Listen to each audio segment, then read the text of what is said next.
All right. Hopefully this is working out.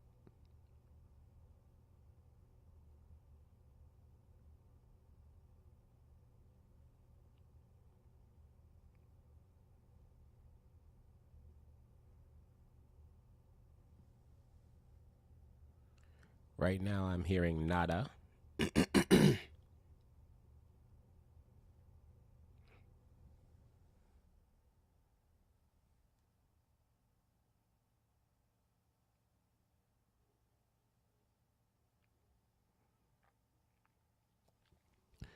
Check, check, check.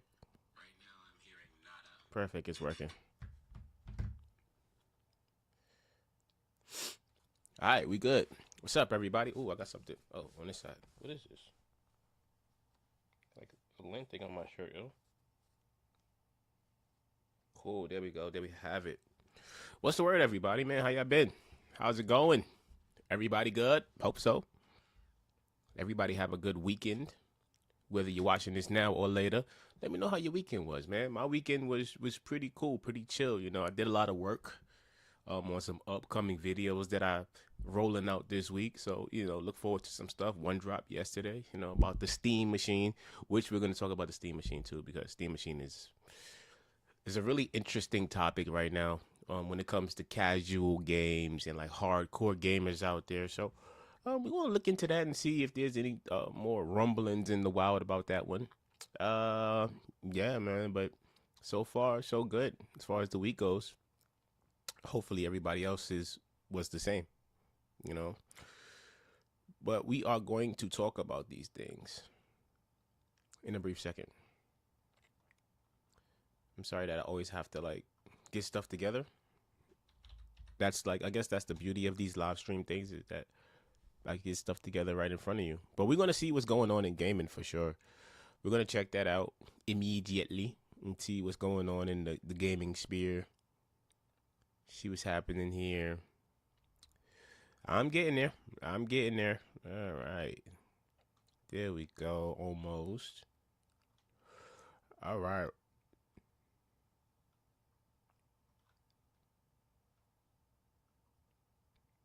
Perfect. Okay. On my favorite website. Excuse me. A little I don't know what that is to be honest with you. I'm not gonna hold you. But yeah, man, it's a lot going on in gaming. It seems. Well, I'm not even gonna say a lot, but a few things have been going on that have been on my radar, like the Steam Machine for one. I'm hearing things about the Division 3, like rumblings about that. That's really exciting because obviously the Division 1 is goaded. One of my favorite divisions out of this. Well, it's only two in the series, but my favorite in the series is number one. I don't know. Maybe it's just a age thing, a nostalgia thing, but it's definitely my favorite version of that. Um, what else did I see that was going on? Yeah, I mean those are like the main things. Marvel Rival has a new season, as I can see right here. I play Marvel Rivals regularly. And I think the new season drops this Friday. Probably my favorite hero shooter of all time. I don't know if there's a lot of them. I only know if this in Overwatch. Oh, in Apex, I guess. But definitely my favorite of all time, Marvel Rivals. So Deadpool is dropping. That's gonna be great. Looking forward to seeing what this character is about. Oh, this is actually the Deadpool breakdown. I want to see this because Deadpool looks really cool. So let's check this one out and see what's going on here.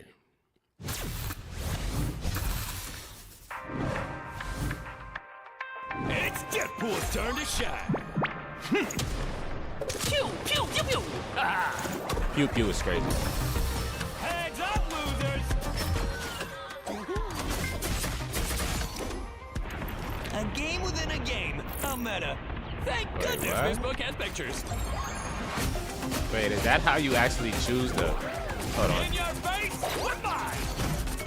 Is that how you choose his abilities? Like, you go through a book and choose how to, like, use the power up. Pictures.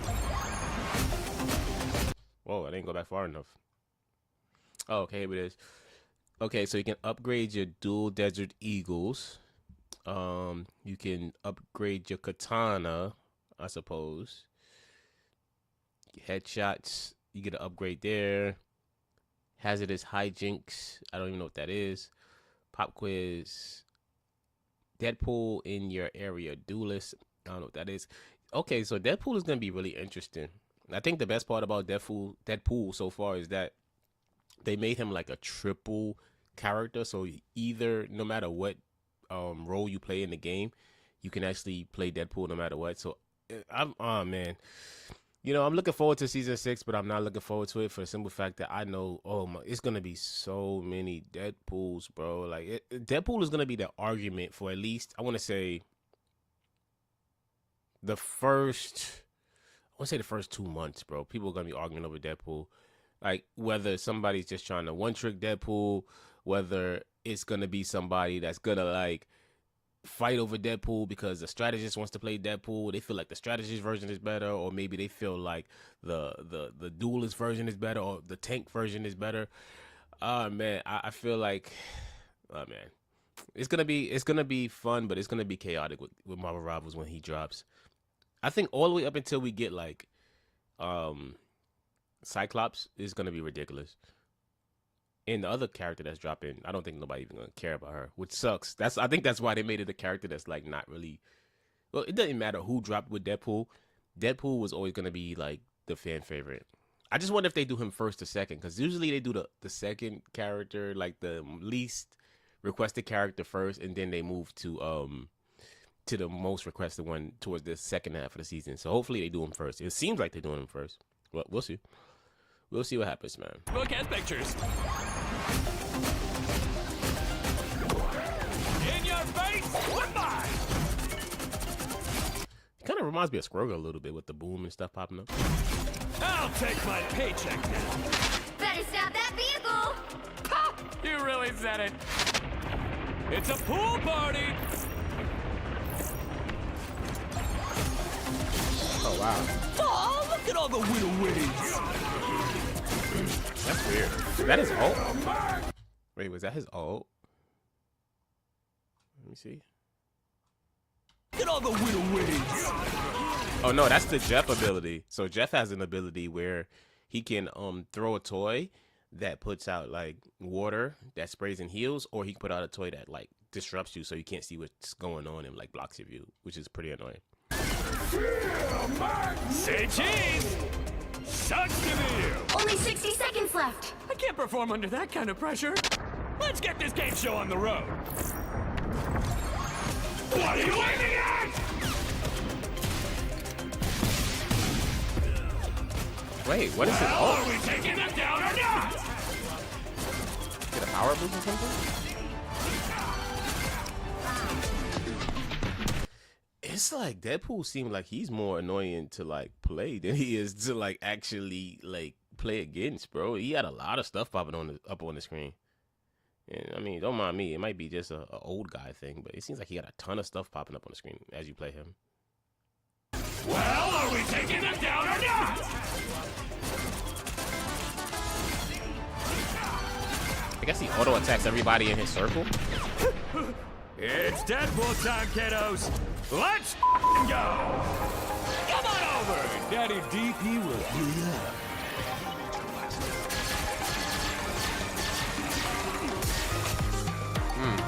You're lucky I programmed my sword to heal. Now get to slicing.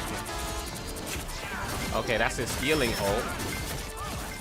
I think. With me on the front lines, we can't lose. Watch it.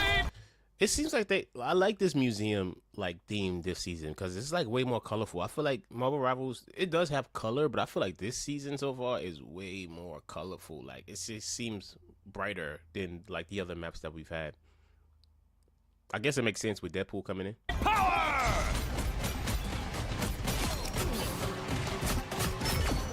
Don't blow this for me, okay? Executioner!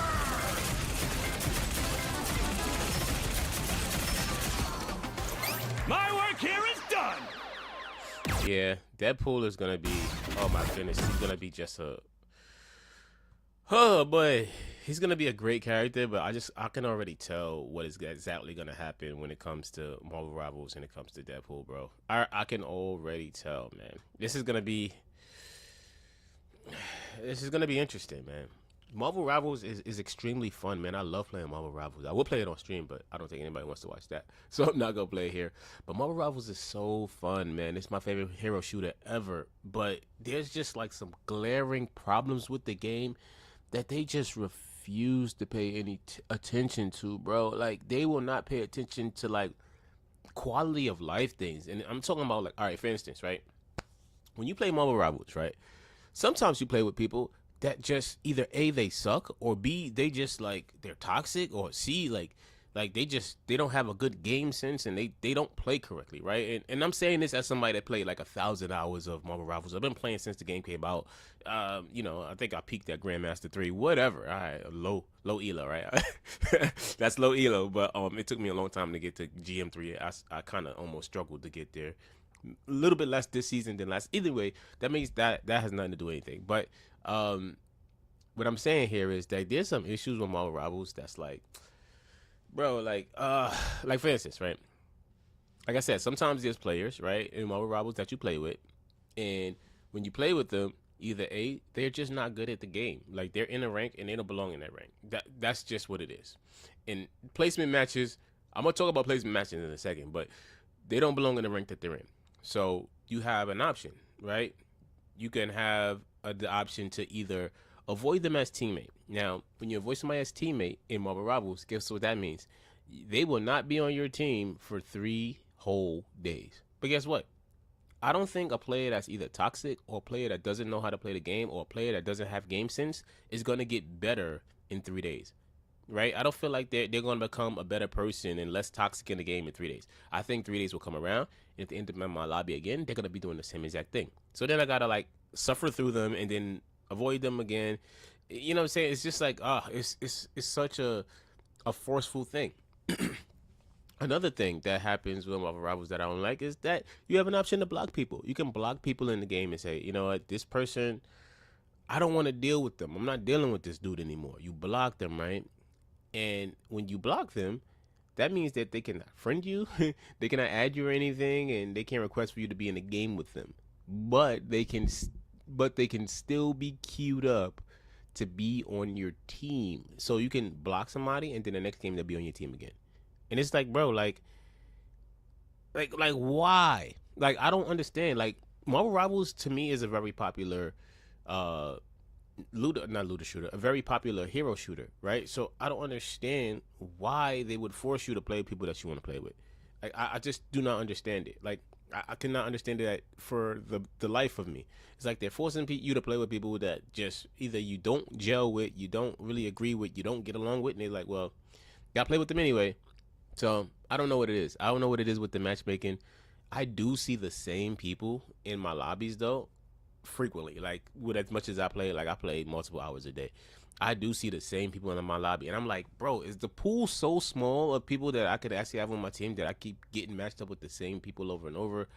Am I that bad? Am I bad? Like I don't know. Like I don't understand. I do not understand Marvel Rivals matchmaking whatsoever, and I wish that it was different. I wish that they changed those little small things about the game, like when it comes to like the gameplay and just trying so you can at least tailor it to what you want it to be when it comes to your games and your matches, right? I want to tailor it to what I want, right? Because Marvel Rivals is a game. It is a game now that really does lean into letting the player be creative, letting the player express themselves and play how they want to play. Except when it comes to that, they're like, nah, you got to play with these people. Like you just have to. I don't know if is the community down? Like, are we losing players right now? Like, I don't know. Let me see. All right. Because I know that things are based on like servers and stuff like that. So you're not playing with everybody across the world. So let me see. I just want to see like right now, right? Top games is one of the top games. No, it's not the most played game. It's not the most played game. So maybe it might be a thing. Let me see. I'm typing Marvel Rivals. Marvel Rivals, right? Cool. What are we looking at? Where is it? So there's 62,000 people in game as of right now, right? 62,000 people playing right now, right? But I end up playing with like the same like 6 people over and over, bro. I play with like the same. I'm not gonna say 6 people, but I say like let's say a group, a hard group of like 50 people is the same people I play with over and over in Marvel Rivals, and I just cannot understand it, man.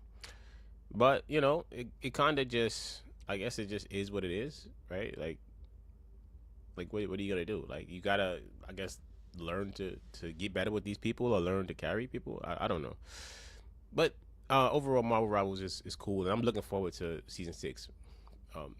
It looks great. But yeah, man. Let's see what else is going on in gaming, man.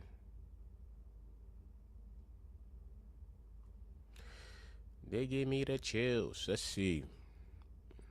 Oh my goodness, I heard about this, bro. I love Emergency Awesome. I heard about this, man, with the freaking Blade movie getting like the axe. That sucks. I was looking forward to that. Mahershala Ali, I really like him as an actor as well, so that sucks, man. I was looking forward to that movie happening. Apparently, they're gonna put him in Midnight Suns or something like that, but we'll see what happens there whenever that happens. But that sucks, man. That sucks. This looks great. Oh, they got gameplay? Oh no, I seen this. This looks like it's gonna be a really good game. Zoo Punk. This looks like it's gonna be an amazing game.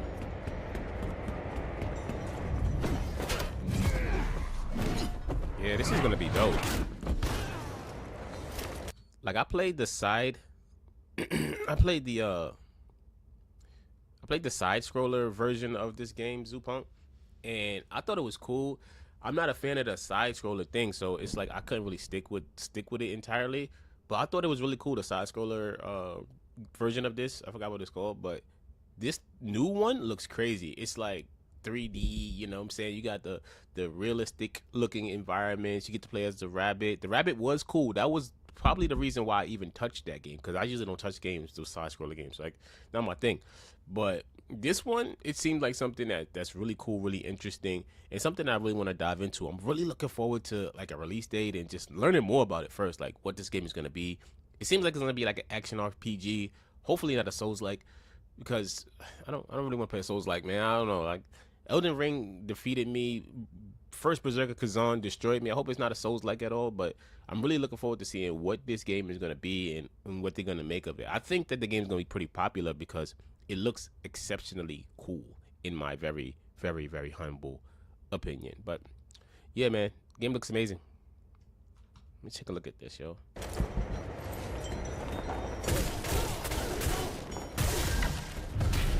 We got finishers. Come on, yo.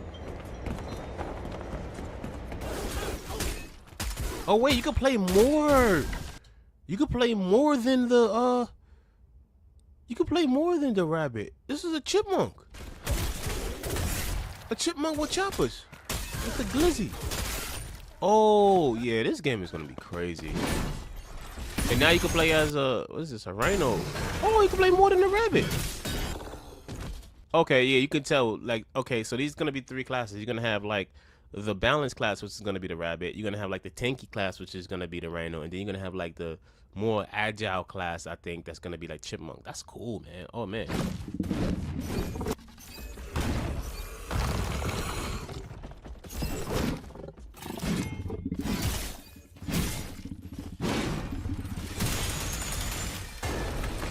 Yeah, this looks really cool.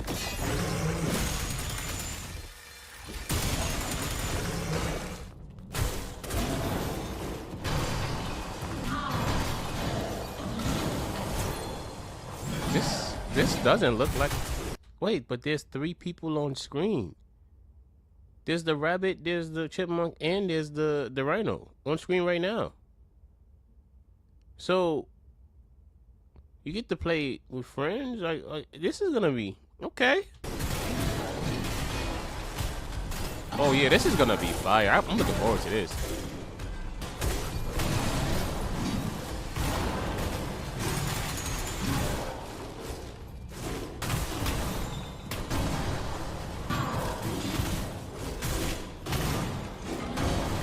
not seeming like a Souls. Like I haven't seen any perfect parries or like perfect dodges yet.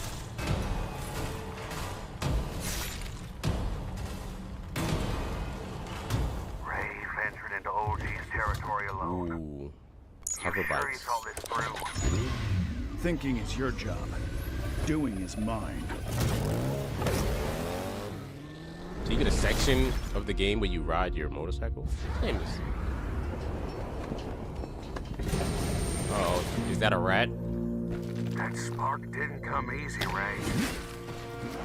Yeah, Oh wait, I think this is a prequel to the actual 2D game. a few bumps along the way. But I got it. You really fixing to gamble with it? 1 for 5. It's worth a shot. Ain't you worried something might go wrong? Wrong. I'm counting on it.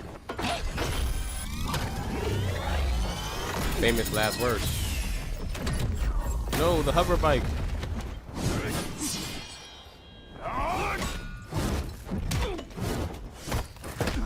This has got some kung fu vibes to it, boy. It's mine now. Finish him.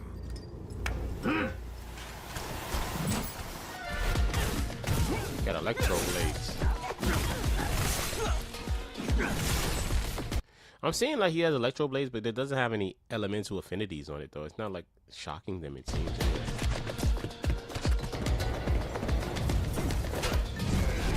You see this part already.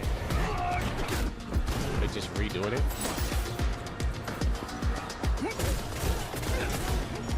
Combat looks pretty good though.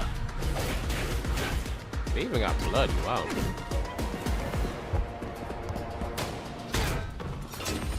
Give it back. Give it back. Now. Now.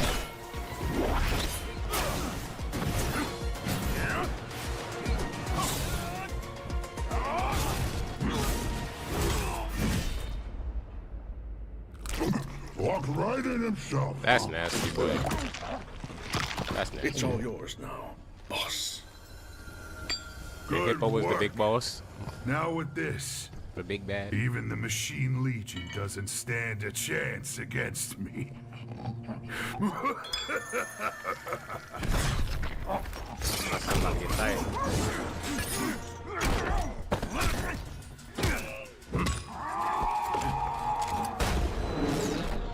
Uh-oh. Squad. Chipmunk. Let's get it. Yo, this game looks so fire, yo. Oh, nah. This is fire, bro. Miss me?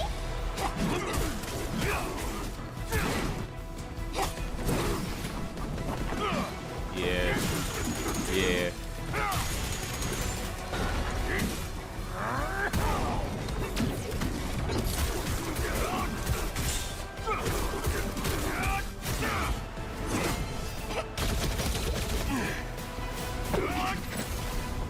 This is fire.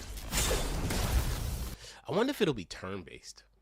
Cause how do you? No, it's not gonna be turn-based. Obviously, we just seen the combat. What is this gonna be, bro? This looks fire. Oh man, I'm looking forward to this.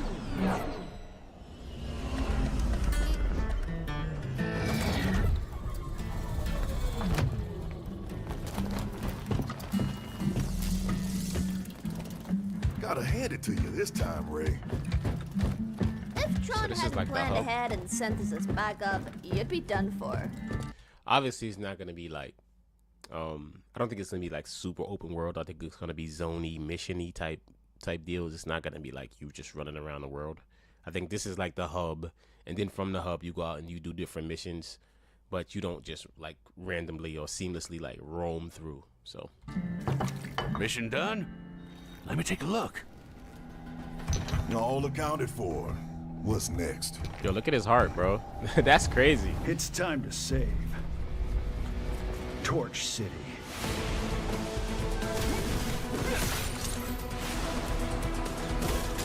I just really love that you can play as more than one character. Like you don't have to just play the rabbit the entire time. You get to play a couple.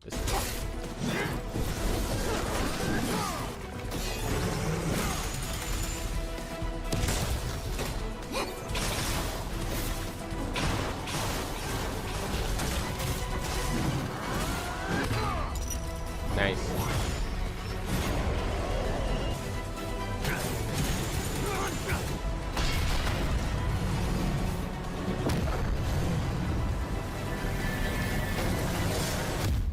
Nice. Yeah, this is gonna be fire. And I'm glad that it's actually coming to Xbox. I'm Zhang Tao from Tech Games. Thai We're Games. excited to share a brand new tech demo for Is this our an old video? upcoming game. This video came out I last will month. show you how NVIDIA is, in comparison with a powerful diffusion mode, can add a new dimension to in-game customization. They got a demo. I want to play the We demo. call our game world Zonepunk. It combines animal characters and the Punk aesthetic. A key location in Zonepunk is the Chang's kitchen. This one, a secret base that floats in the sky. I will Nice. be playing a heroic rabbit named Return to play in this game. Cool.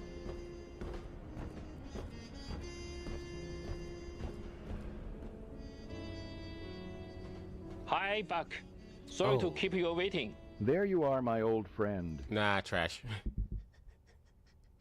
Trash, boy. Nah. Trash, boy. Like, oh man, they had me all the way up until the point they started with that, boy. Trash. They messed it up. Everything looked so cool, man. All the way up to the point they had the AI voice responding. Oh my goodness, why? This is the same thing we seen with Nvidia earlier when they did that, man. With the, it sounds bad, boy. They gotta, nah, bro.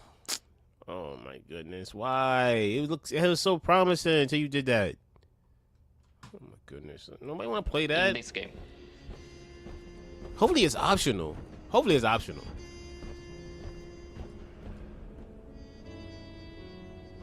Hi, Buck. Sorry to keep you waiting. There you are, my old friend. He don't even sound like. I've got a new toy to show you. There's some progress. I would like to borrow your esteemed place for a moment.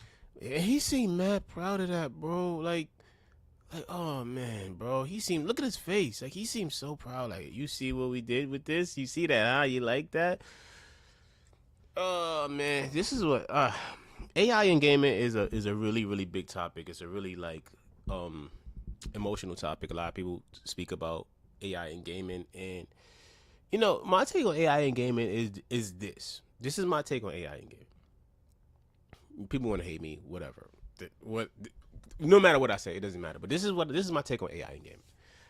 I feel like what they did here with AI is good because they're trying to be innovative. They're trying to try new things. They're trying to be like, okay, let's break the mold and try something different and try to go with a different approach than we usually do. That, I think, is good. But I think the implementation of AI in gaming is something that will just never really work. Like, you need the voice actors. Did you hear the voice? The voice just sounded like it takes you out of it. You need the voice actors. Like they trying to like get rid of voice actors and stuff, or maybe like license their likeness of their voice to use it. It doesn't have that authentic feel. Like when somebody is talking and like when a person is actually speaking, there's an authentic feel to it that AI just cannot really nail. Like, they can try, and even when they try, you can tell the AI is trying. Implementation of AI in games, like the gameplay part of the game, is not good, bro. It's not gonna make gaming better, in my opinion. Like, when it comes to productivity, when it comes to like, oh, we want to be more efficient with the things that we do within the game, that stuff, amazing. That stuff, awesome. I have no problems. I have no gripes with that. But trying to implement it into the game in a way that just jarring, bro. It's jarring. It's very jarring. They've done it in games where I didn't notice it. Like, they did it in the finals. Like, they had AI in the finals for the voices. I didn't know. I literally didn't know. I thought that maybe I'm just like I said, I'm old or something. I had no clue that they were using AI voices in that game until somebody said it. I'm like, oh, I had no clue. But I enjoyed the finals, but they did it in a way that was so slight, and I feel like it was well done. Like, I feel like if I didn't notice it, it was well done. Right? They could have hired voice actors, yes, and just have voice actors do it, of course. But that's I guess I guess it's kind of messed up to say, but I guess if I notice it and I know that it's AI, it's definitely not gonna work. It's just hard for it to work if that's the case. But I think here what they're doing with Zoopunk and trying to add AI into it, I'm just really hoping that it's optional and it's not like, oh, you have to use this, because it doesn't sound good, bro. And he looks so proud. Look how proud he looks of that. Like, you see what we did here? Huh? Oh, man. The game looks good otherwise than this, though.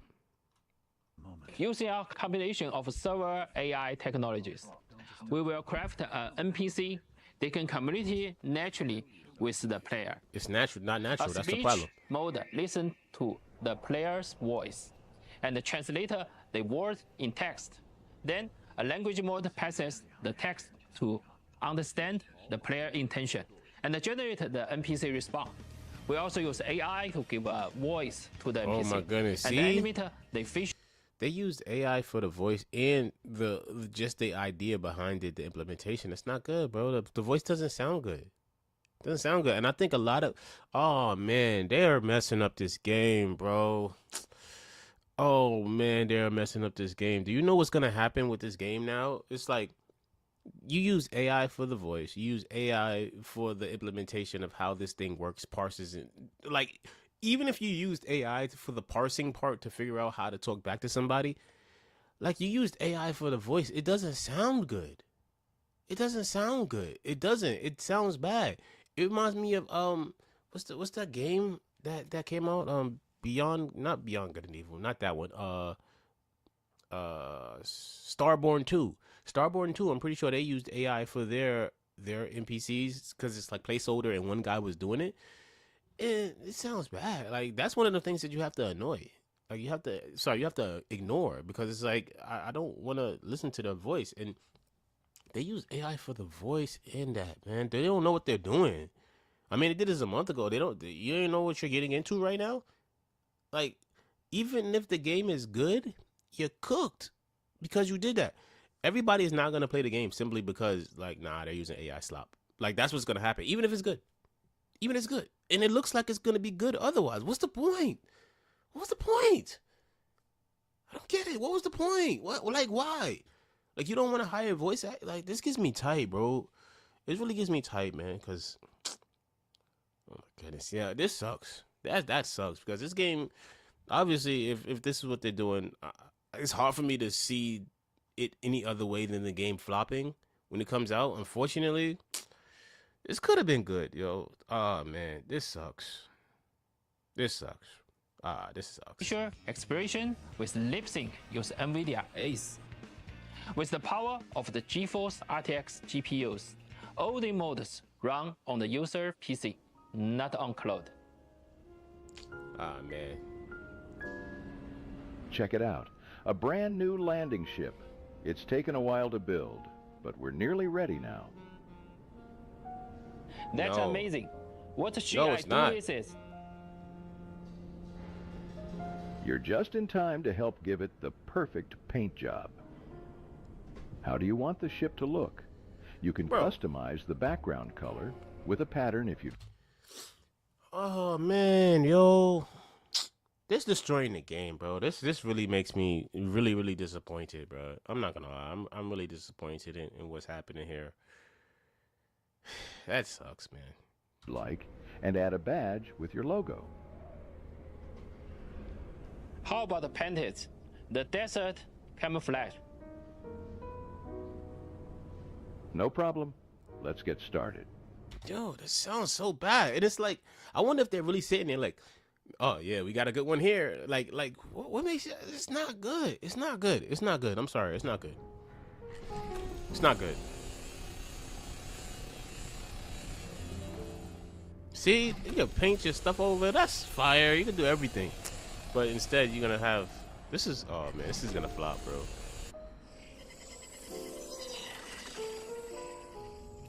Oh man, you can repaint everything. Let's try other one. How about a soft lavender color with stars? like, what if I just don't want to talk to the game, right? Like, what if I don't feel like talking to the game? What if I just want to play? Like, this has to be optional, bro. I hope this is optional. Sure, here you go.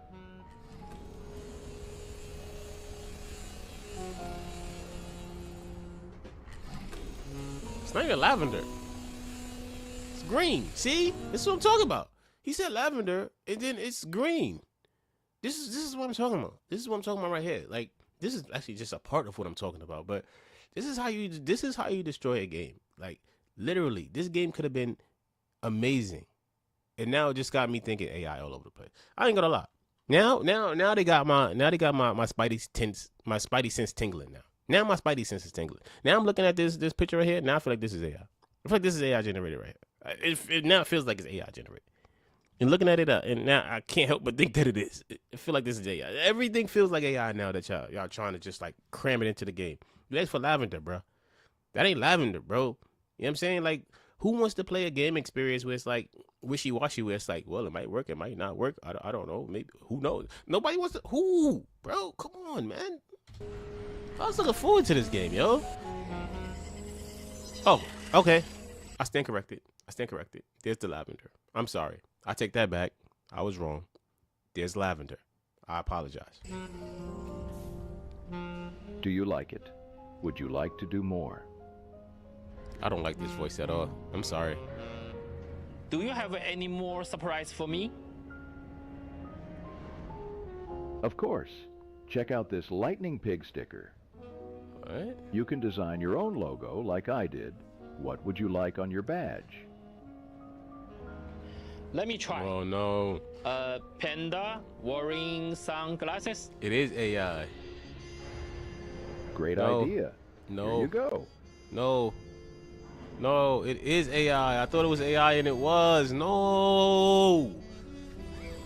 Why? And I'm not mad so much, you know, like, I'm not mad so much about, like,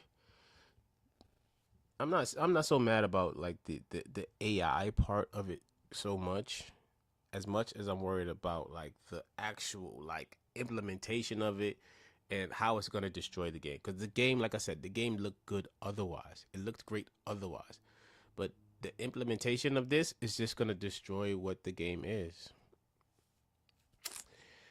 That's really unfortunate because it looked so cool up until this point, and now it just doesn't. It just doesn't. That kind of sucks, man. Ah, man. And I had a feeling that was AI, the picture, and it was. Can you draw a sticker of me?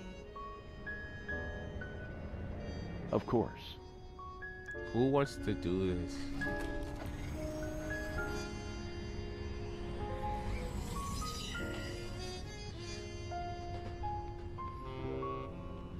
It's a Hansen rabbit. I think everything's good. Yeah. You can GG's. change your paint scheme and badge anytime, and my AI can help you with even more ideas. GG. It's over. Your AI? Yes, animal intelligence. It will bring you infinite possibilities. You'll see. Yeah, GG's. Okay, let me check. The new customizing skin for this starship. He seems so proud of this. He seems really, really proud of this. Like, look at his face, bro. Like, he's really looking at this like, man, look at what I did. Look at what we did here. Like, this is amazing, isn't it? Bro, you cooked. You cooked, bro. I'm sorry. Oh, man, this is really disappointing, bro. Thanks to the power of AI and NVIDIA Ace, players can now customize their items in game to express their individuality. This changes everything for user-generated content in games. The player doesn't need to be a great artist. Their only limit. Well, the thing about games, right? And when we talk about video games, right? It's that, like, I'm not playing a video game to necessarily be an artist, right? Like when I think about player creativity in a video game, I'm thinking about like, okay, let me customize something with my own colors, maybe, and not so much like trying to be super creative with a thing. Like if I play something like Halo, I don't want to build an armor, a specific armor. I just want to play Halo, like, and maybe in the color blue that I want to play, or mix up colors or something like that, make a weird color scheme. Something like that. I don't want to be an artist. Like I don't play a game to be an artist. So you're saying like players don't have to be artists. We don't have to be we're not artists. We're gamers. You're the artist. You're the creative minds behind this. So you should be the artist and not have an AI be the artist, right? Or hire some. It's just, oh man, this is so unfortunate. This is so unfortunate. I really was looking forward to this game until they did this. Oh man, this just. It's their imagination. Thank you.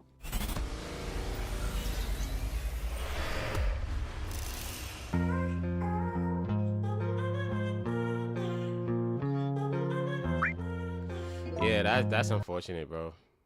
That's really unfortunate. Oh man.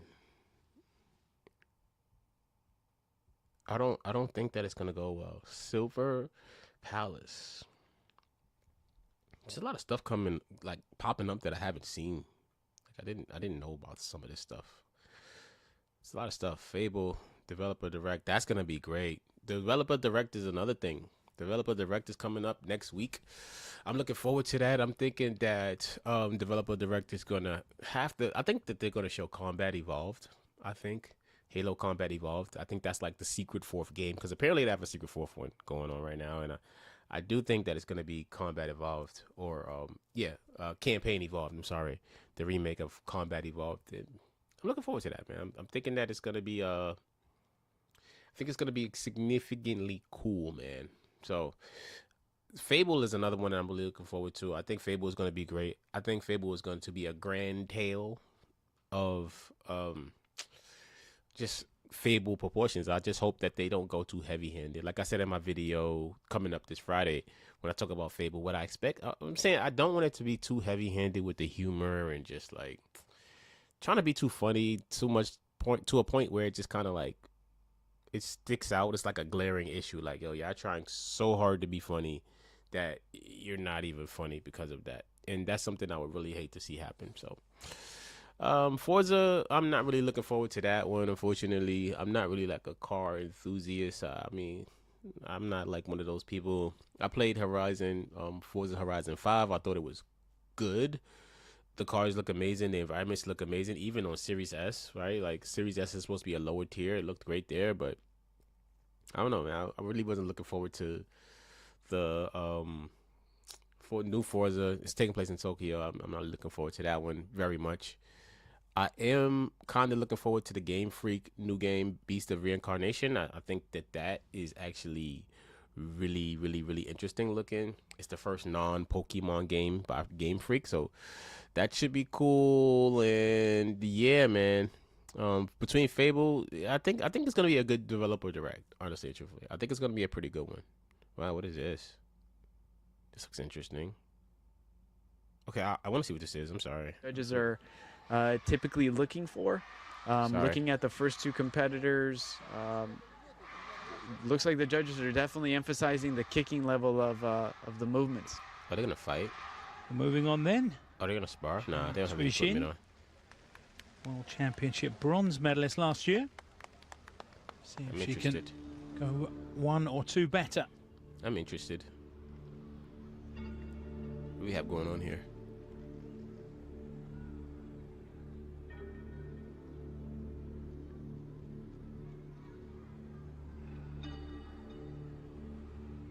She's about to do something crazy. Why did this pop up on my feed? How did you know I was gonna watch this?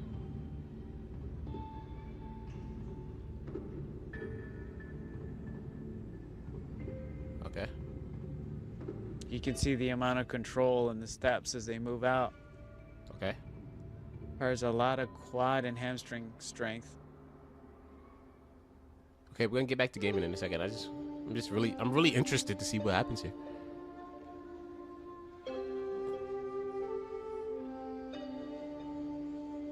wonder if she's gonna turn up. There we see her first difficulty movement. Single leg balance with the leg inserted behind.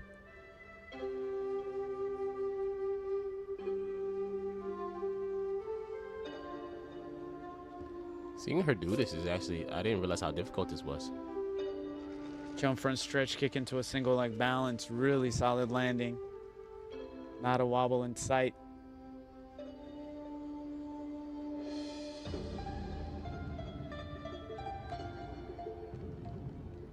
Jump front kick into a jump outside kick. Okay.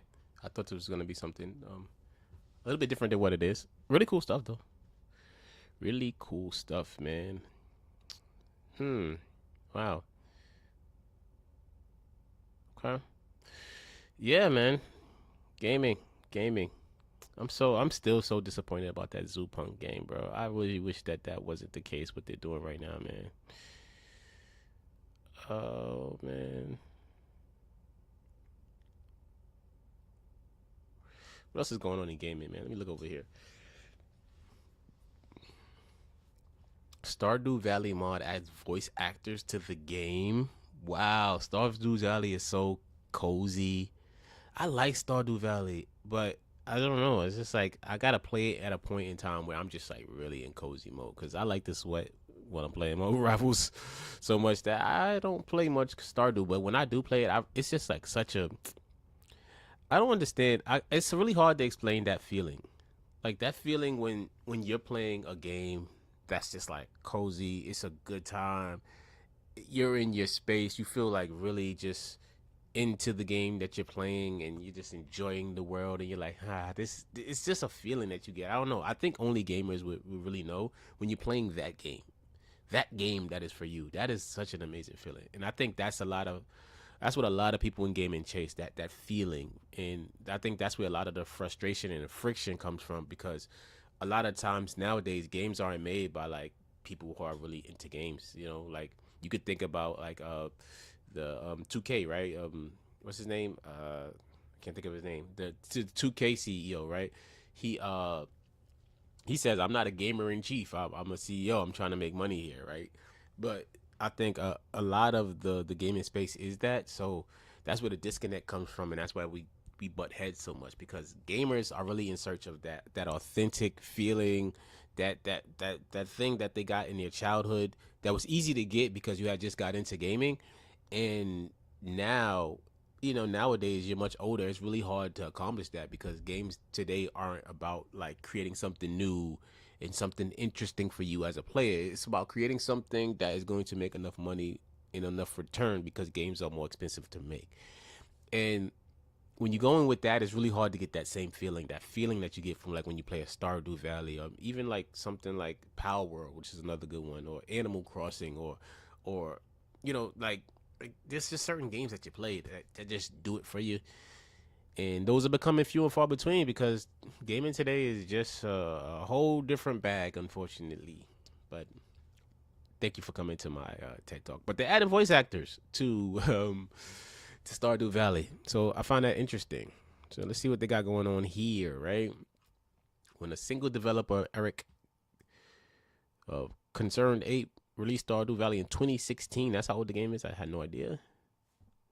Voice actress and software engineer released the Stardew. Oh, she has a voice actor mod. She's great. She's great. I want to look at this video about her. She's great. Hi, I'm Shannon. I'm dubbing Stardew Valley unofficially and making it into a mod. Awesome. Good for her. She made Stardew better. Can I watch this on YouTube instead? Thank you. I'm a voice actor and software engineer, and I've combined these skills to make something wonderful for a game that I really care about, and that's super important to me, and I know is important to a lot of people. Okay. I think this was a perfect opportunity to combine those skill sets and make something that I'm proud of for a game that I really care about, and give back to the community a little bit. Yeah, I think this is great. I dubbed Abigail already. You can play that mod. As of the time this comes out, Abigail will be dubbed. You can play it on Nexus Mods. It will have all event dialogues, speech bubbles, everything. So go play it. This is what I was talking about just now, about like gaming companies and gamers, how there's a divide. Like, this is a prime example, right? Of like, yo, she cares about the community because she cares so much about this game. So she decides to do something massive for everybody who plays this game. It makes the game not infinitely better, because I do feel like Stardew Valley is great on its own, but she took the game and made it even more through her love of the game. Companies will not do this because they don't feel like it's gonna make enough bread. You know what I'm saying? Like, not saying that the solo creator wouldn't want to do this. I'm pretty sure this is a solo creator, so obviously he probably doesn't have the funds to do this, but I feel like this is great, and I feel like big companies don't do this type of stuff. And let me know how it is. This is, if nothing else, a trial run to prove that I can do it. And but it might not be perfect. I'm one lady, and I need your help. So you might have heard of Stardew dubs being announced in the past, and them never really coming to fruition. And I think the main issue was they kind of jumped the gun on casting. They got really excited and wanted to cast voice actors because that's the fun part. But then they were met with the Herculean task of coding it, and there were a lot of gotchas in it. So I wanted to avoid that. I want this to be done in the best way possible and be properly managed and organized. And part of that comes, like, get all the hard stuff out of the way first. So that's exactly what I did. I was like, okay, I'll dub one character, show that it can be done, get all the workflow out of the way, and then get voice actors. And I'm very pleased to announce that we're at we're at that step, which is super exciting. I feel like the worst is over. Good for you. Not the worst. It's been. I don't want to. Mr. Ape, the concerned ape. Hi, this message is for you. Anyone else can skip ahead in like a minute. I'm suing for emotional damage that your code base has caused me. So the dub is out. Hopefully it's working, and feel free to play it. And if you run into any bugs, please let me know. That will be helpful. If there's any missed dialogue or whatever, hopefully I will have tested it. That's in the plan, to somehow create a testing script that will test each line of dialogue. Or at least I can go through each of them manually easily without actually playing through a full marriage with Abigail. Nice. This is awesome. I'm glad that she went and did this, man. Shout out to Shannon Hobby. She got 1.5. Shout out to Shannon Hobby, yo. Honestly and truthfully, I think that's dope what she did there. She took gaming into her own hands and did something great. I think that's awesome. I respect it. What else is going on in gaming? Sonic Racing Crossroads is finally getting a physical Switch 2 release, and it's not a game key card. Oh, how far we fallen. Where the punchline is, it's not a game key card, it's actually a game, guys. The punchline here is, hey, we releasing the game, but guess what? We actually gonna give you a game. Look at that. Like, whoa, like, oh man, that's so awesome. Bro, you supposed to do that. You're supposed to. Hey, man, boy. All right. Anyway, man, let me not get rage baited by a lot of this stuff, man. What else? Anthem was abandoned in death as in life. It's a EA. It's a game. EA and BioWare would rather forget. I never played Anthem, and I'm glad I didn't buy it, because they canceled it, and they said, you know what? If you owned it, you ain't playing it no more. We taking down the servers. We taking down everything. And from what I remember from Anthem, it looked like a good game. And I was like, you know what? I want to play this. And I remember sitting down and saying, you know what? I'm going to download Anthem. I'm going to play it. And then not playing it simply because I saw like the reviews and everybody's like, oh, they abandoned the game, it's crap now. And I'm like, that sucks. And I just never touched it. It's gone. In case you didn't know, the servers of BioWare's multiplayer game Anthem have been switched off, rendering this online game no longer playable. For all intents and purposes, Anthem no longer exists. Doesn't exist anymore, guys. It's gone. That's it. No more. That's it. That's it. No more. Rewind a week, and I found myself in a second-hand trading shop, eager to buy Anthem to experience its final moments myself. Anthem had been in marked for closure for months since the summer of last year, when the 12th of January 2026 felt like a long time away. But in that shop, the day was nearly upon us. I wanted a physical copy because it was the only way someone who didn't own Anthem could play. Since downloads of the game had stopped being sold, an EA Play subscription no longer granted access to it. Anthem for £2 a pittance, right? Price is kind of brutal shorthand language in shops like this, used to represent whether games are wanted or not, and Anthem clearly was not. In a few days' time, though, it would be worthless. Literally worthless. A game you could own but not play, but I didn't have a disc drive. I had to order another copy online, a brand new PlayStation copy, to rectify my mistake. And it's a bizarre feeling, excitedly opening a shrink-wrapped game, knowing it only has days left to die. Wow, bro. Wow. I do feel like this is a bigger discussion. I do feel like this is a much bigger discussion when it comes to gaming. When you talk about owning stuff that you buy, right? Like, isn't that like being a consumer, right? Isn't that capitalism, right? You sell stuff to people, they buy it, and people get happy with the things that they buy, and they own those things. Isn't that how that's supposed to work? Isn't that how that's supposed to work? Like, if I buy, that's like me buying a sandwich, right? And I'm like, all right, I'm gonna eat this tomorrow. Like, I'm gonna eat half now, I'm eat half tomorrow, and then I go in the refrigerator, and then the other half is gone. And then the person that sold us me was like, nah, we had to take that back.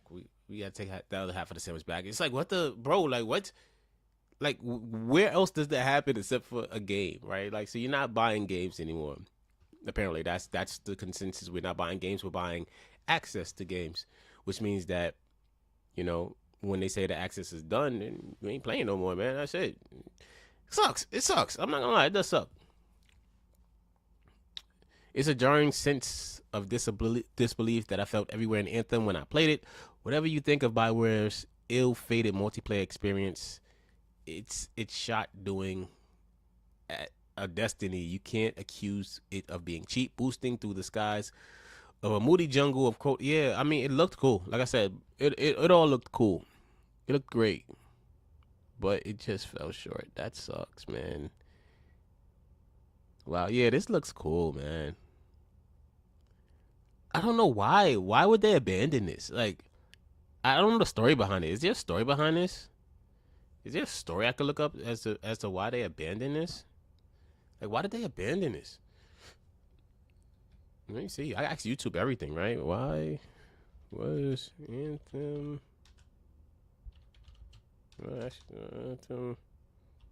abandoned? Oh, look, something came up. Let's see. What do we get here? BioWare abandoned. Why BioWare abandoned Anthem? Thank you, IGN, with the answer. Let's see why they abandoned. What's up, everybody? I'm Sydney Goodman, and it's today's Daily Fix. Anthem says goodbye. Cyberpunk still feeling the effects of that cyber attack, and we learn more about Jonathan Kent. Roll the thing. Okay. Why did they abandon this? I'm so curious. After more than a year of internal overhaul on Anthem, EA and BioWare have decided to stop development on the 2019 action RPG. A moment of silence, please. Okay. The news came via a blog post from Anthem's executive producer, Christian Daly, where he explains that the decision to stop work on Anthem was motivated by a mix of a few things. The impacts of COVID-19 and wanting to shift focus to other BioWare projects like Dragon Age and Mass Effect. Boy, was it? Wait, when did this video come out? Because wasn't the last Dragon Age the Veilguard joint? Hold on, let me see something real fast, bro. When did this come out? When did this come out? Stop playing with me, bro. When did this video come out? When did this video come out? How do you got a date on this video? Oh, this came out in 2021. That was Veilguard. Bro, they stopped making Anthem because they wanted to focus on Veilguard? Bro. Okay. All right.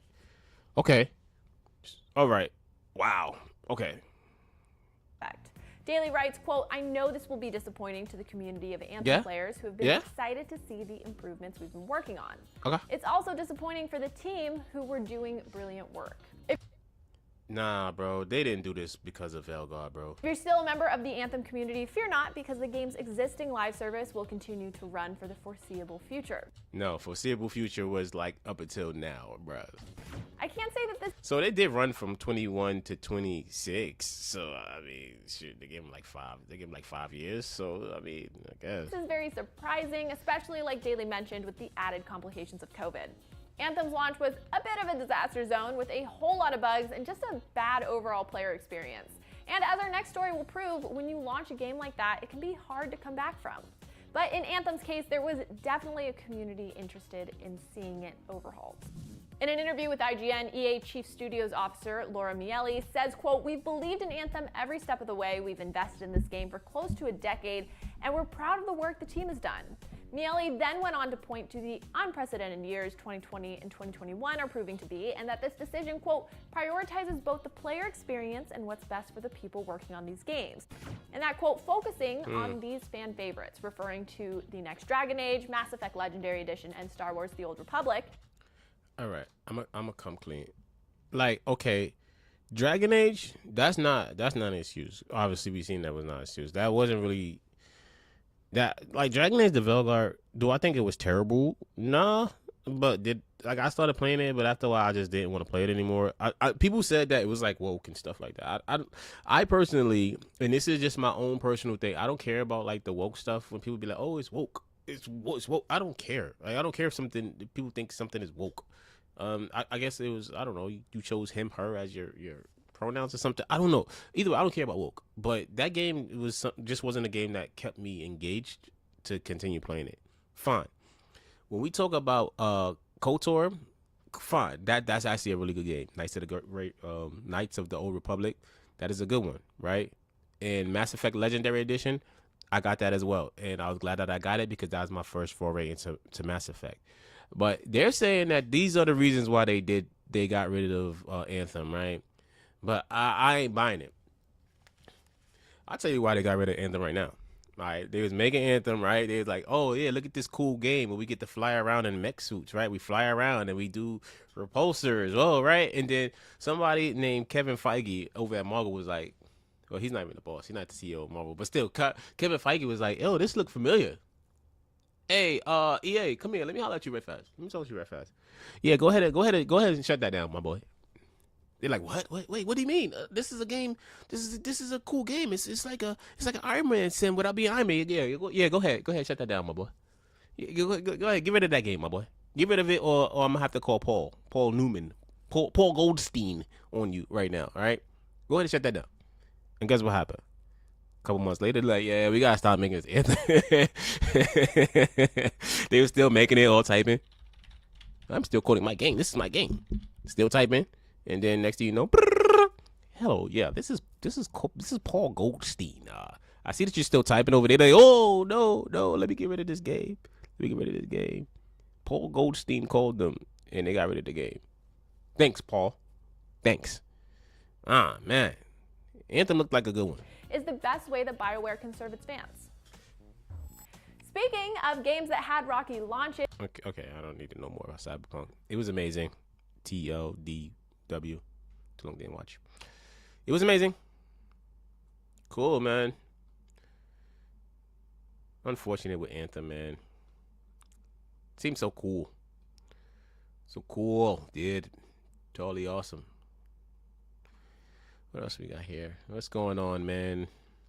93 most exciting games of 2026. Oh, games in 2026 just started, man. Could Anthem live on? Tech allowing us to host our own servers existed. Former executive producer said it would just need to be salvaged and recovered. Well, our servers need maintenance too. Servers need maintenance. They need upkeep. So it's not just a salvage and recover idea. I think you need to like have somebody manage it and upkeep it, and that takes money. So I think that the player base, honestly and truthfully, I think that if the player base knew of this and it was petitioned, the player base would actually come around and say, you know what, we're gonna fund this so that we can keep the games that we buy and have our own servers where we can play games that they want to kill and just be over there. But I do feel that they'll find a way in and try to stop that too, because why wouldn't they? Code Vein 2 is a blood-curling Souls-like that looks like a 2026 sleeper hit. Code Vein 2. I don't know. Code Vein. I played Code Vein. Yeah, that was like meh. Battlefield 6's Season 2 update delayed to help refine content after fan feedback. Okay. New Fable could come to PS5 on day one. What? Playground Games is working on 2 new games, including Forza Horizon 6. Not really a Forza fan. And a new Fable title, and both are expected to release on PS5, but only one may come up to Sony's console day and date with Xbox and PC versions. VGC's Andy Robinson said he expects Playground Games' new Fable game to be released day and date on PS5 because the team has been targeting PS5 for a while. Okay. I mean, I'm cool with it. It's coming to Xbox too, so I mean, I never really understood the whole, hey, we are PlayStation, we are Xbox. Yeah, we have the games, and you can't have the games because we have the games, right? Like, these are our games. Only for me, I don't care, bro. I literally don't care, like, who plays games. I just want to play good ones, right? They have plans to voluntarily delete AI generated game. Oh, yeah. You might want to get rid of that, my boy. Cancel Batman game was aiming to nail what Dark Knight movies do best. This is so disappointing. Warhammer Maker doesn't want AI anywhere near its creative work for now. For now, right? Yeah, until it's like acceptable, until people just stop caring, which I don't think like hardcore gamers ever will. But until people like really stop caring massively, like the massive stop caring, then they're not gonna do it. They're just holding off until they can get away with it, pretty much. I remade it. What else is going on in gaming, man? Why is this here? I don't want to watch this. Not interested. Tell us why. I don't want to watch this. I like gaming stuff. Godslayer is going to be fire. I'm looking forward to that.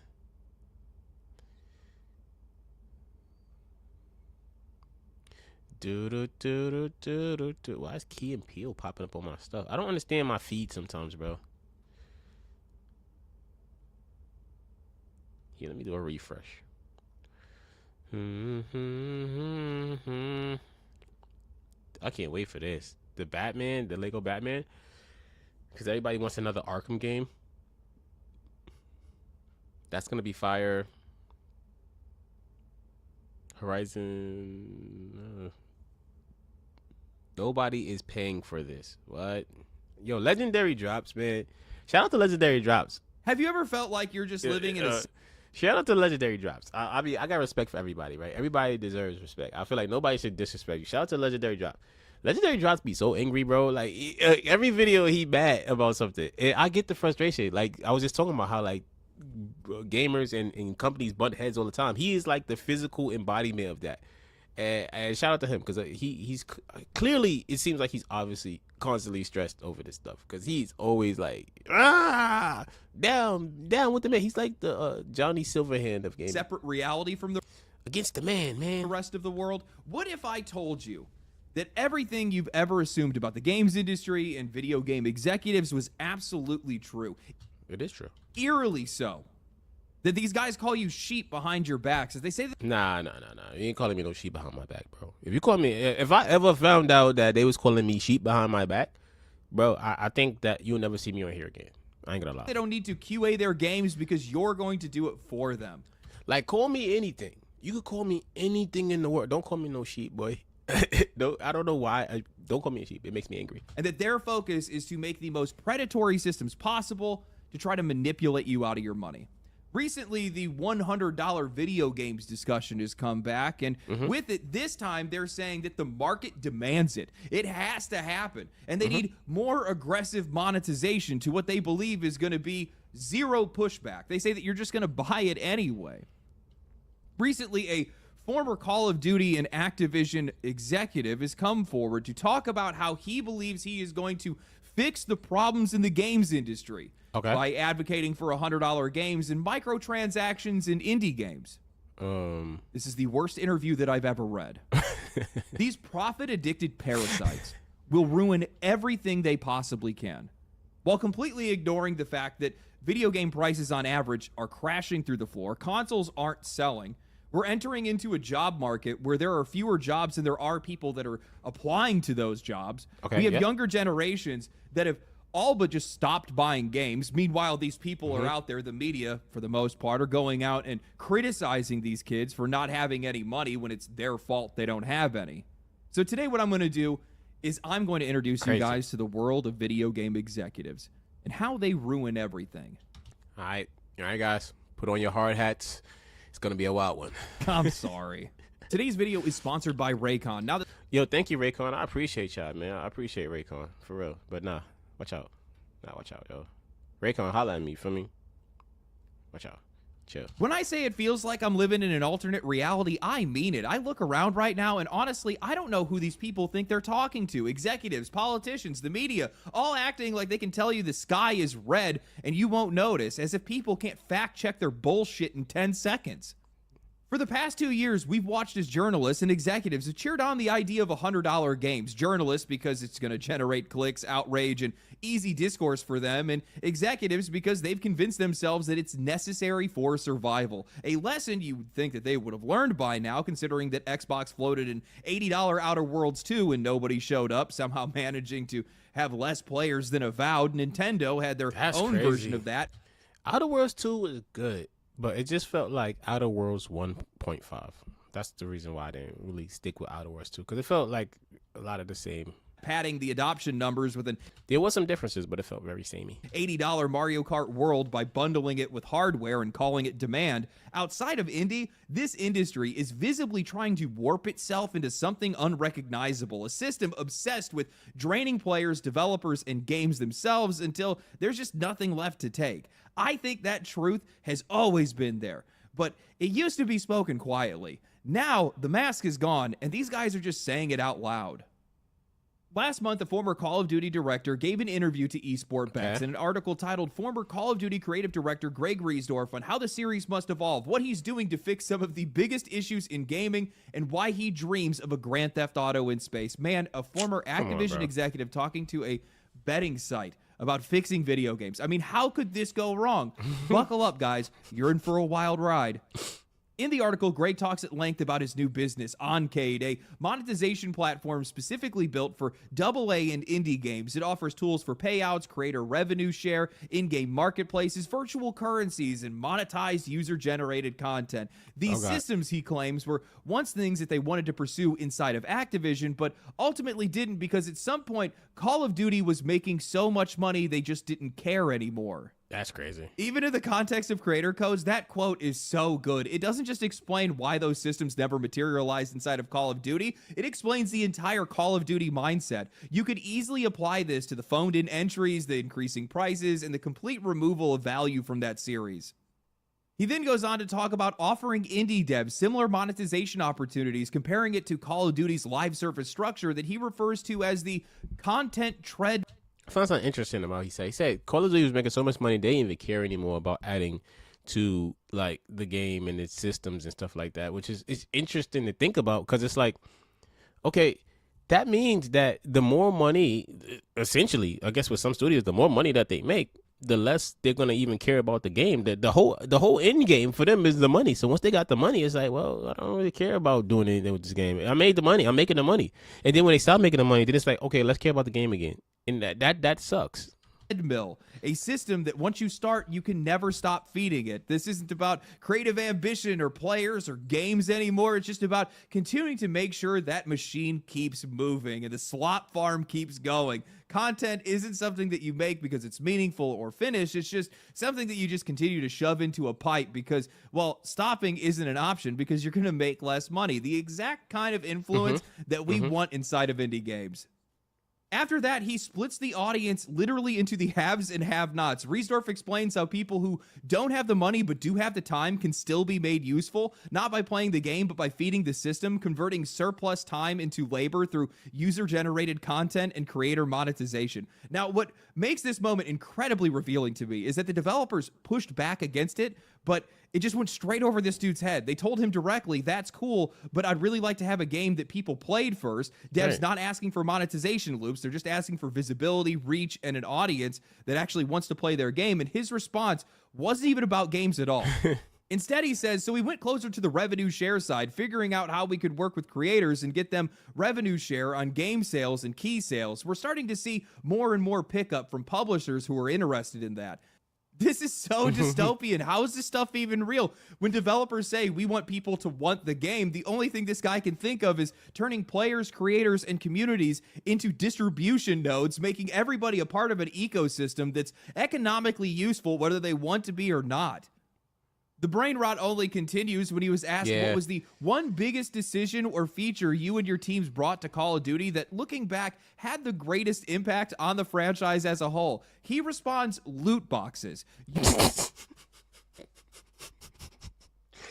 Boy, loot boxes is the worst. Is one of the worst things that ever happened to games, bro. Because I don't think there was ever a point in time where loot boxes were done correctly. Like, I could think back to Battlefront 2. Like, every time I've seen loot boxes, it's always been like just a problem. Every single time, bro. I'm talking about like pay to win, pay to event. It's never been good. Like, I've never seen good loot boxes. The only time the loot boxes were good in Battlefront 2 is when they just made them free and you was just getting stuff from the loot boxes because people just put up so much of an uproar. Gaming is weird. Gaming is weird because it's simply not. It's not about the same things that it used to be about, right? Before, right, when we used to play games from studios that were small, studios that were like passionate, studios that kind of just, yo, we really want to put this vision out. Like studio heads that really said, I got a vision. I want to put this vision out. I want people to play it. I want people to enjoy it. This is the story that I want to tell. This is the world I want to create. It's not about that anymore, bro. Like, these studios are now owned by huge corporations. Corporations don't have that indie spirit, bro. So it sucks to say, but we're not going back. We're not going back to the days of, like, you can get indie games. Don't get me wrong.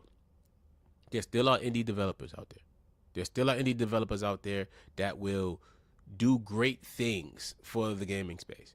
But those indie developers are few and far between, and a lot of indie developers now are really leaning towards, AI generated stuff. Not all of them, but many are, because it's a cost-effective way of doing things. And it's getting tougher and tougher to get that indie spirit from games these days. And I don't see it like being like there being a renaissance where everything goes back. Like, yo, we're gonna go back to the days of old. I think that for the most, I feel like for the most part, it's cooked. Like, we're gonna get what we get and really pray for the best when it comes to a lot of these games out here, man. But anyway, back to your boy. Let me see what he's talking about. You can't make this up. Saying that for Advanced Warfare, the loot boxes became this pincushion, right? But the entire loot system was a reward system, and the loot boxes became the monetization system on top of that. The actual reward system of being able to be rewarded with different weapons, different outfits, and all that stuff, it was huge to the franchise. When we were pitching that, the response was, we're selling bacon skins for $2. Why would we get rid of that and try this new reward system out? That ended up being huge for the franchise as a whole. Man, this is exactly what I'm talking about when I say that these guys are terrible for the games industry. They are a plague on the games industry. They don't. No. They are the games industry. This is the game industry. It's not like there's a group of people that are just like plaguing it.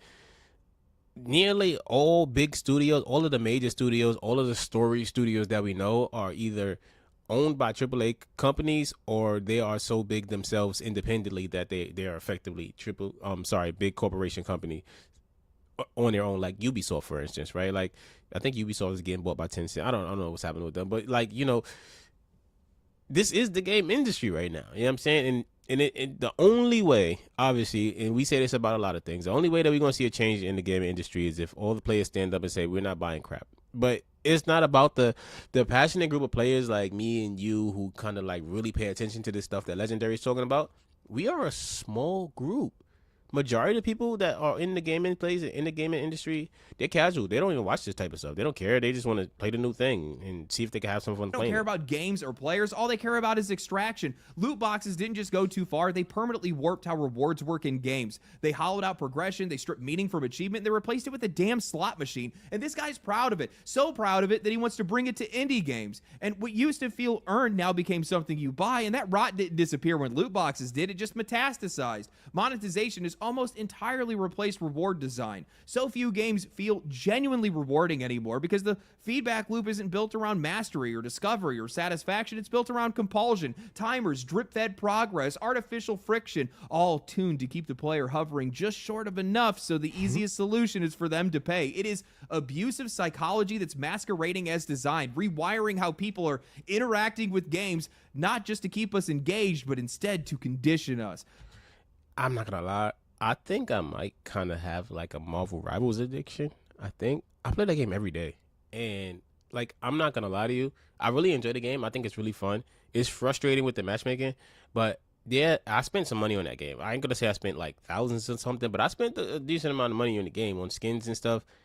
And it was never a time where I brought skins from Marvel Rivals and I'm like, man, I feel bad. I felt bad about the purchase. Like, I'm happy every time I buy something in that game. And I don't know if it's a psychology thing like he's talking about, but I am addicted to Players it. aren't chasing fun anymore. They're just mashing the reward button like lab animals, except the button is now our credit card and the prize is a banana suit.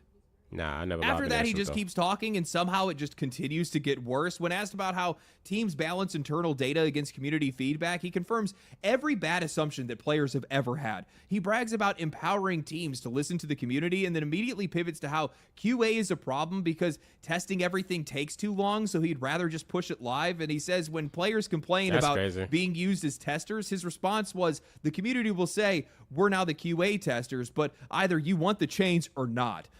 Bro, nah, I can't really believe you really said this stuff. That is wild, boy. That is completely out of touch, bro. Either you want the change or not. Yeah, I'm telling you, bro, these companies, these studios are not run by passionate indie developers anymore. They're run by corporations that are only about the bottom line, unfortunately. No accountability, no concern, just ship it and see who breaks, I guess. Then he moves on to matchmaking, where he openly admits that they manipulate skill perception, pad lobbies with bots so players don't quit, and smooth over losses so people keep playing. Not for fairness, not for fun, for retention, for control, for keeping, in his own words, the sheep available for the... Nah. Wait. Keep the sheep available for the wolves is crazy, boy. Wolves. Did he really say that? Then the conversation finally turns towards video game pricing, and this is where things get really good because he's asked, while we're talking about the business models behind gaming today and how smaller teams can monetize their work, where do you stand on the looming idea of a $100 price tag for games in the AAA space? He starts off by predicting the end of free-to-play altogether, arguing that there are simply too many games that are spending hundreds of millions of dollars only to launch and die the next day, something that I actually finally agree with in this article, until he says his solution is not restraint or better games, it's just to return to premium price titles with microtransactions. Then he's asked directly, does the release schedule... Nah, a free-to-play game is good. Like I said, like Marvel Rivals, a free-to-play game can work if you make a good game. Like, this is one thing. You could say what you want about Marvel Rivals, EOMM, all that stuff. They listen to the community, and they actually, from what it feels like, obviously they're a company at the same time, and I understand that. It feels like they care about making it the best hero shooter out there. Like, they care about making it the best hero shooter ever. Like, I feel like they really care about that because they make changes, they make implementations that, like maybe Overwatch never did. They try to be new and inventive. They do new things. They try new things. And they definitely take heed to the community. As much as possible. And this is a free-to-play game, and I feel like that's why it is successful.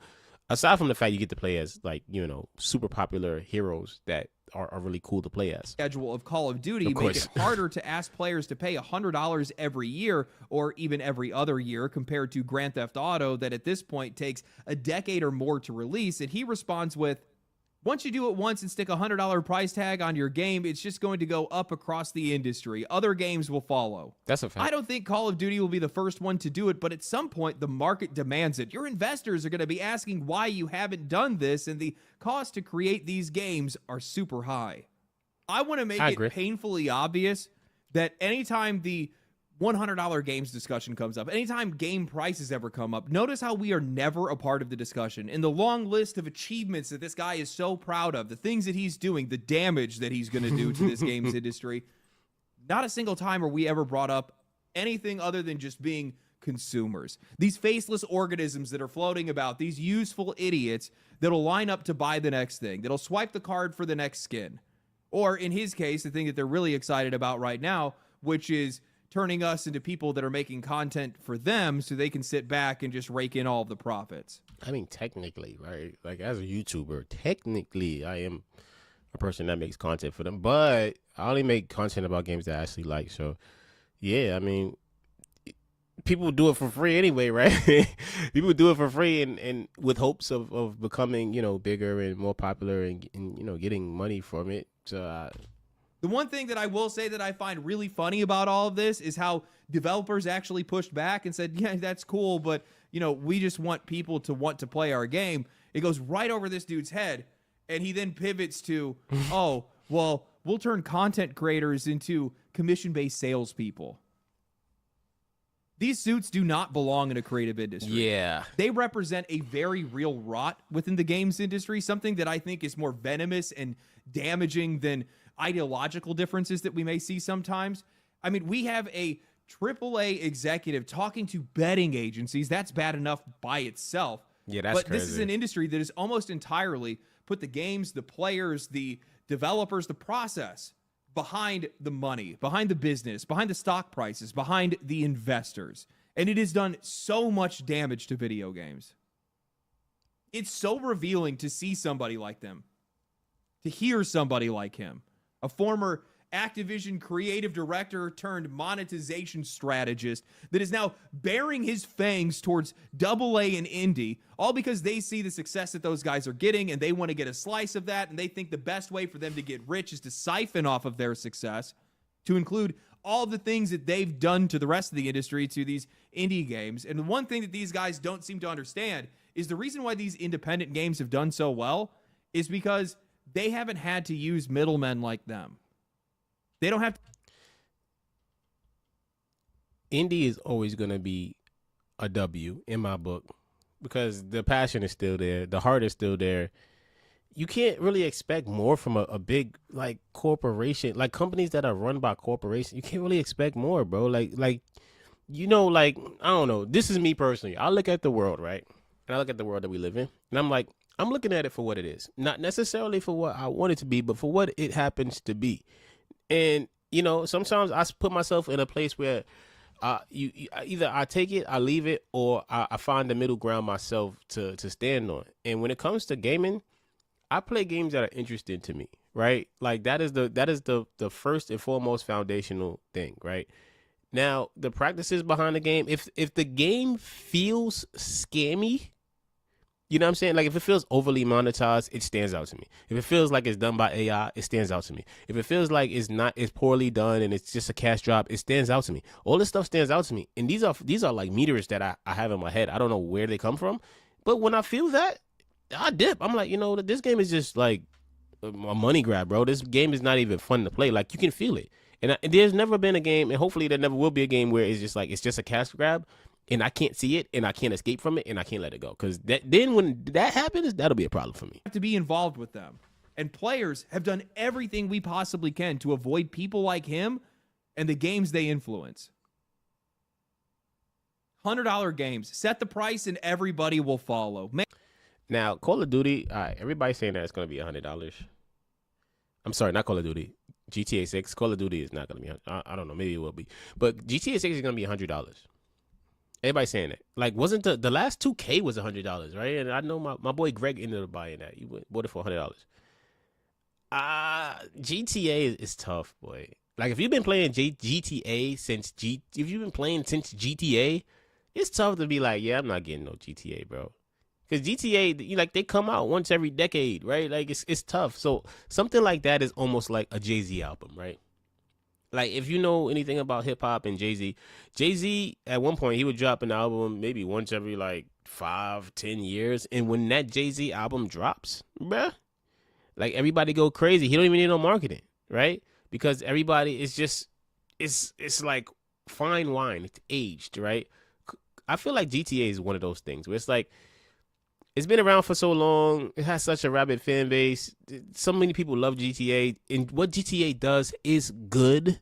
That is really extremely tough for people to say, I'm going to skip on a GTA. Now, if they make the next Black Myth Wukong, the next one that they say is $100, I'll probably skip on that, right? Not every game has that influence that's going to make me say I'm going to spend $100. Not every game is able to do that. Only certain games. Man, he makes that sound really easy. These guys love living in a reality that just doesn't exist. People don't have the money. They don't have the jobs. We have younger generations have almost entirely given up on AAA. They are so disillusioned by it all. And I don't know where these guys think the money's going to be coming from. I don't think they know where the players are going to be coming from. And if these guys chase it, they're going to fail. And part of me wants them to do it because I would love to watch it happen. Now, what I love is that this guy is wrong, immediately and emphatically wrong. How is he claiming that once a single game sets a $100 price point, that the rest of the industry will follow? My guy, It probably will, but every game is not going to be able to do that. I'm telling you. It's like, oh, I'm GTA 6. I'm going to make myself $100. And then Zoopunk comes out and be like, yeah, I'm going to make this $100 too. Okay. Who's buying that for $100? Nobody's buying Zoopunk for $100. There's a difference. Like, there's a caliber of things, right? Like, there's levels to this. Like, every game can't be $100. It's just impossible. It's literally impossible because some games are just on a higher level than other games. Like, either they've been around longer, people trust the game because they make quality games. Every game can't be $100. It just can't, gang. Because nobody's buying every game for $100. There's a lot of games, if they try to follow GTA 6, this is what's going to happen. You're going to follow GTA 6, and then everybody's just going to wait for your game to go down in price or go on sale on Steam or something and buy it then. Because there's certain games that's just not going to be $100. Oh, I'm gonna make Stardew Valley 2. Make Stardew Valley 2, and it's going to be $75. I'm not buying that. Who's buying it? Come on now. We already watched publishers try to push a far smaller price increase. We make Half-Life 3 and they make it $100. Yeah. Okay. Yeah. You see, that one's gonna do $100 because it's everybody wants Half-Life 3. Everybody wants that. So there has to be demand behind it. Everybody can't make $100 game. If you try to follow a big company or story franchise that's done really good and made really good work, and you try to make a game $100, guess what? You're going to flop because nobody's buying it. And fail. Outer Worlds 2 floated $80, and they quietly walked that back. Because nobody was looking for Nobody was looking for Outer Worlds 2 like that. Like, nobody was looking for an $80 Outer Worlds 2. And they knew it. We knew it. They knew it was going to sit there because nobody was going to do that. Mario Kart World is the only real example of $80 sticking, and even that came bundled with hardware at launch, padded by circumstances more than anything else. Since then, nothing, not a single major release has been above $70. If these companies can't normalize $10, then what is the idea that you're trying to come up with that suddenly they're going to be able to jump to $100? That's pure fantasy. Now, I will say he is right about one thing, and that's that Grand Theft Auto 6 could probably get away with it, but that's not because $100 games are inevitable. It's just because Grand Theft Auto is a genuine anomaly. It's a franchise that's the only franchise that exists completely outside of genre loyalty, platform tribalism, and gamer identity. People who don't play games buy GTA. People who haven't touched a controller in a decade are going to buy GTA. Exactly. It's not sold as a product or service. It's sold as a event, a place, a cultural moment. Grand Theft Auto also functions as a cultural time capsule of sorts. Each entry is sharp, exaggerated. It's this parody of a moment released into the ether. It's the media, the politics, the celebrity culture, the technology, the social anxieties. It feels recognizable even when it's absurd. And that's why people who don't even follow games still get GTA almost immediately. Yeah. Now, you could argue that the hype is excessive and the expectations are out of control, and I would absolutely agree with you, but none of that changes the reality. GTA is just that game that's the only game that has a audience that large and that broad to even attempt a $100 price tag, and that doesn't prove the rule. It just shows how completely isolated this exception is. Yeah. Any game that thinks to attempt this, it's just going to drown immediately. Even Call of Duty, one of the most popular and recognized franchises in all of existence, still has a limited scope in who their audience is and how many people they can capture. There are other options when it comes to competitive shooters, when it comes to RPGs, to fighting games, to nearly every other game under the sun, but there isn't a replacement for GTA. That's a fact. Now, beyond that, the idea of a $100 game doesn't even line up with what is actually happening in the market. Recently, in a newsletter from Games Discover Co., writer Simon Carless broke down what is effectively a pricing crash on Steam in an article titled, "Are Steam Game Prices Dropping and Should You Care?" He starts by laying out the price spread of the top-selling games back in September of 2025, and the pattern is almost immediately obvious. A large cluster of games at $5 to $10, another at $15 to $20, and almost nothing living in the middle. The $25 to $55 range is almost entirely hollowed out, and what's left after that is a few $60 to $70 premium releases, many of which are sitting lower on the sales list, while the cheaper games are consistently outperforming them in sheer units sold. In other words, pricing has been completely polarized. Either you are a big $70 franchise or you are competing aggressively under $20, and the cheap side is winning. Of course. He then backs that up with long-term data charting the median and average prices of the top 50 new non-free-to-play games on Steam each month since early 2023. The average price barely moves, a negligible 2% drop because a handful of expensive games skew that mean, but the median tells the real story. It's a 20% fall. That means that most of the games people are actually buying are getting cheaper, not more expensive, and they've been trending that way for nearly 2.5 years. You know what that's happening is because people was tired of getting burned, boy. Like, people was tired of getting, like, fine, you can get a refund, but people was tired of buying games $50, $60, $70, and then the game just be butt. Like, people was tired of that. Like, it gets to a point where after a while, you're just like, you know what, bro, I'm going to wait to see what the reviews say, and if the reviews ain't saying that it's good, then I'm not even going to touch it. That's kind of where I am. Like, I kind of, like, if it seems interesting to me, maybe I'll go beyond the reviews and be like, all right, let me try it for myself. But if the reviews is just, like, crapping on it, then I'm just like, I'm not even going to waste my time buying it. Like, if there's something better, cheaper, and it's just a better game overall, and it has a good vibe, I'm buying that instead. I'm not risking spending a lot of money on a game just to be like, well, let me refund it now because it wasn't good. It's not necessarily a waste of money, but it's a waste of your time, and it's disrespectful to my time. You made me download this, buy this, and then you didn't put no effort into it. You just wanted me to buy it. Nah, I'm just gonna refund it. And to that, all I can say is finally, I have hard data that is backing up what I've been saying for the past 2 years. This industry has kept insisting that higher prices and heavier monetization are inevitable for whatever reason, but that just couldn't be any further from reality. The games that are dominating conversation, streaming, and day-to-day engagement are overwhelmingly under $70. Meanwhile, AAA releases they just haven't had the same motion that they used to have anymore. People are not buying them. People are not playing them. People are just not as excited about them anymore, and I don't really think that's going to change anytime soon. I mean, look at the quality of these games. Sure, you could slap a $100 price tag on Grand Theft Auto, and people would probably still show up, but try that with Call of Duty, Assassin's Creed, Pokemon, or even Madden, and that's just going to collapse immediately. Madden might hit. I know there's still a lot of people I know still play Madden, but COD, no. Pokemon, no. Nobody's paying $100 for that. Like, they're being unrealistic if they ever try that. They're going to get cooked. There isn't a single AAA franchise outside of some extreme outliers that would be able to justify that price. And deep down, even the people that are making these games, they know it. That's why not a single one of them is actually trying it.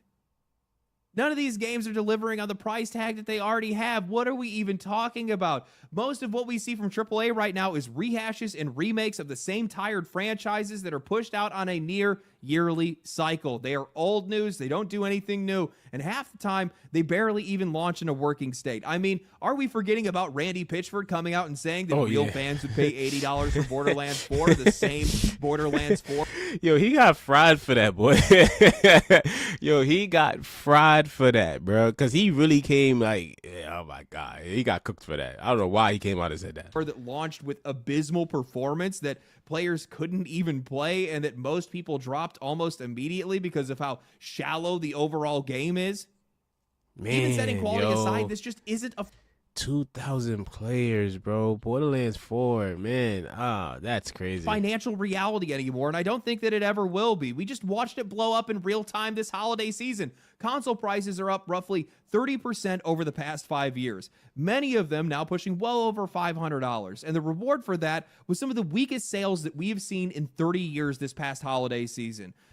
Now, you know what though? I ain't gonna lie. I think like if stuff like, all right, PS5, right? Like, people are getting older.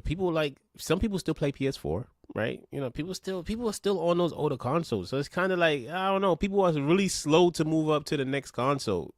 And, you know, a lot of gamers, according to a study, I believe, are like in their 30s to late 20s to 30s, you know, moving into family range. Maybe they have kids now. Maybe they're buying a new console or passing their old console down to their kids. Nobody's really running out to buy a console these days. And also the fact that like everything is starting to be a little bit more seamless these days, man. Especially with Xbox saying, hey, we're gonna make everything available to play your games on. And casual gamers are like, oh, I could play games on my Vizio or my Samsung. I'm just gonna play it on my TV. Why not? I don't care about like frame rate. I don't care about like graphics. I just want to play games on my TV. Why not? That's cool. The price hikes didn't normalize. They just backfired. People do not have the money for this. Full stop.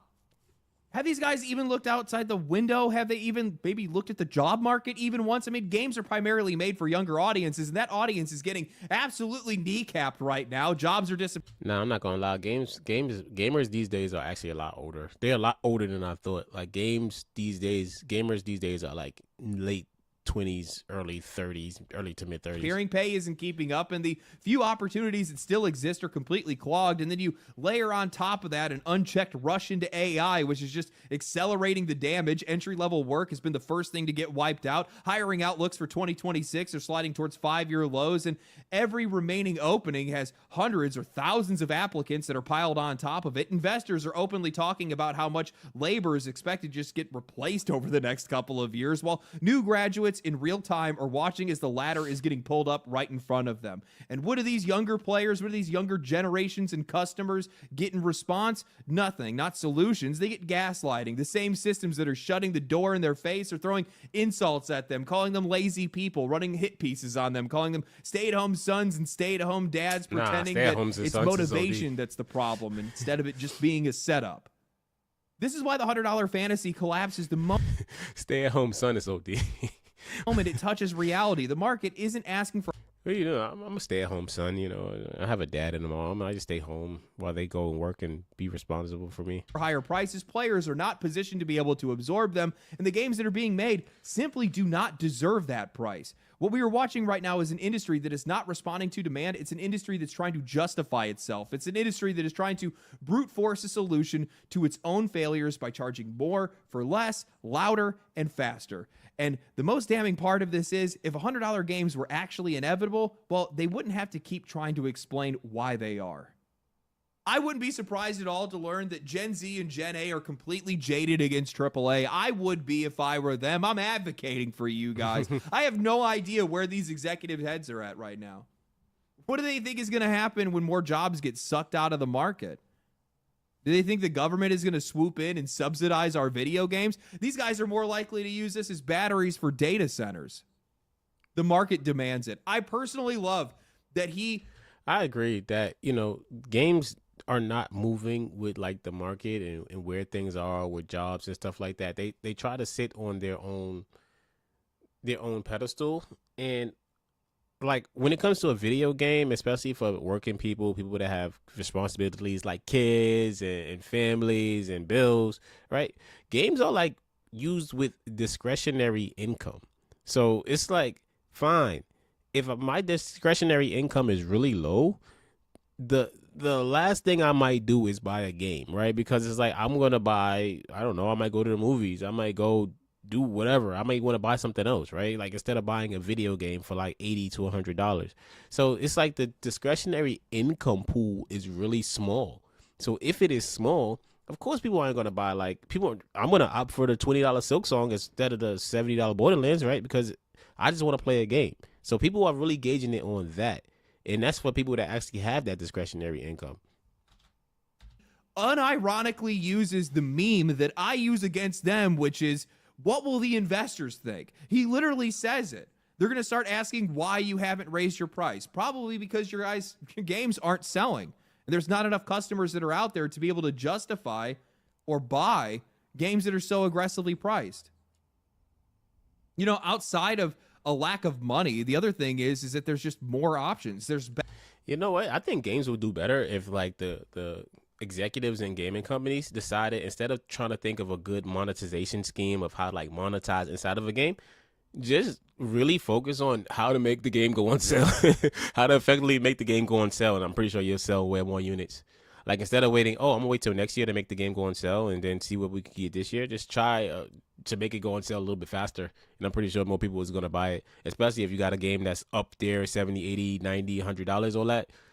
Try to make it on sale faster. I'm pretty sure you'll sell a lot more. Better options. You know, looking at the rise of free-to-play games, while I definitely have plenty of criticisms to share there's a reason why gacha games and games like Fortnite are as popular as they are. They offer an obscene amount of content. Yeah, and they're good. They're good. They're fun to play. They're fun to play on their own. Like, outside of anything, they're fun to play.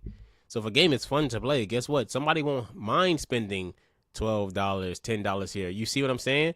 $20 here, right? They're spending that game discretional game money inside the game. It's like, okay, yeah, I can, out of my $100 of discretional income, I can give away 20, 15 to this game to get some skins because I want to do that. As opposed to like, yeah, I'm going to get this whole new thing. I don't know what it's going to be, but I'm going to spend 80.